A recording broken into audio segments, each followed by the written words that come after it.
থেকে আসছো, আমার জন্য এক কাপ চা আনো তো। আমি এইমাত্র অফিস থেকে আসলাম। অফিস থেকে আসছো তাই কি হয়েছে, যাও এক কাপ চা নিয়ে আসো। আজকে তোর লেগে আমি চা আনতাছি।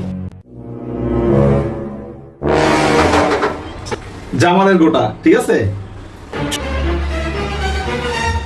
জান, তোমার চা নিয়ে আইছি। চা আনছো?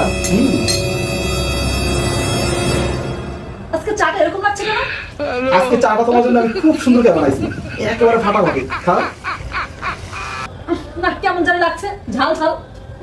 আরে চামচটা ঝাল হইতে পারে, খাও, কিচ্ছু হইব না। পেটটার মধ্যে কেমন কামড় দিছে।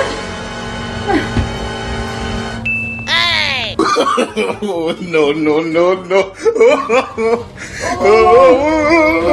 हे प्रभु हे हरि राम कृष्ण जगन्नाथ प्रेमानंद ये क्या हुआ गलाव में पानी आ गया।